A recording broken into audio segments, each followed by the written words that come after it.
वर्ग का कोई बच्चा 21 वर्ष में बूढ़ा हो जाता है और दूसरे वर्ग का कोई लड़का 28 साल में जवानी के ठुमके आरक्षण के डीजे पर लगाता है। बिहार जहां गणित में निगेटिव अंक पाने वाला व्यक्ति सिस्टम के माइनस से गुणा करके इस प्रकार पॉजिटिव बन जाता है कि नौकरी तो अकेले में घर बुलाकर कहती है, ए जी हमको रखिएगा।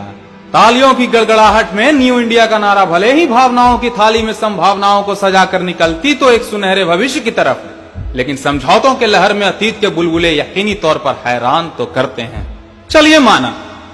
अपने मूल उद्देश्य की पूर्ति के लिए आरक्षण की यह व्यवस्था संसद, प्रदेश के साथ साथ सिविल सर्विसेज जैसी संवैधानिक संस्थाओं तक तो ठीक थी,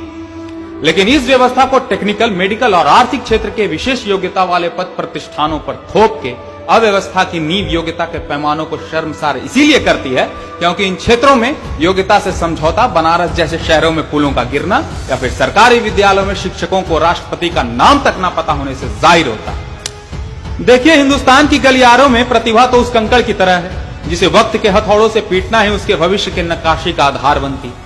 जिम्मेदारी के बोझ तले संस्कारों की गठरी बांधकर कोई युवा कंपटीशन के जंग में कूदता तो ऐसे है मानो जमीन हिल जाए।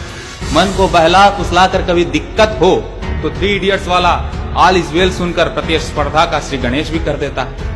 लेकिन वर्चस्व की इस लड़ाई में जब उसके पास होने का फैसला उसकी कलम नहीं बल्कि उसके जात करने लगे तो अध्ययन के नाम पर प्रतिभा का चीर हरण किसी नैतिक दोगलेपन से बढ़कर कुछ नहीं।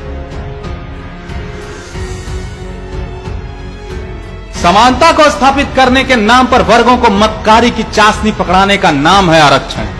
समुदाय विशेष को सिर्फ जन्म के आधार पर अंकों की मुफ्तखोरी का अद्भुत आयाम है आरक्षण।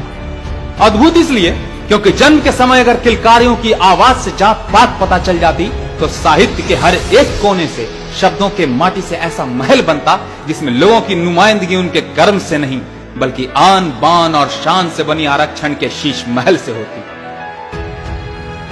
इसीलिए वक्त की यह मांग है कि बदलता हिंदुस्तान बदलाव की एक ऐसी कहानी लिखे, बदलता बिहार बदलाव की एक ऐसी कहानी लिखे जिसमें अवसरों की समानता ही भविष्य की पहली ईंट साबित हो। भविष्य जो विद्यमान हो, भविष्य जो कायनात के गगन में दैदीप्यमान हो, भविष्य जिसमें प्रतिभा के प्रकाश का जातिवाद के अंधकार तले सम्मान हो और अंततः भविष्य जो बिहार और हिंदुस्तान के चप्पे चप्पे में एक समान हो। धन्यवाद।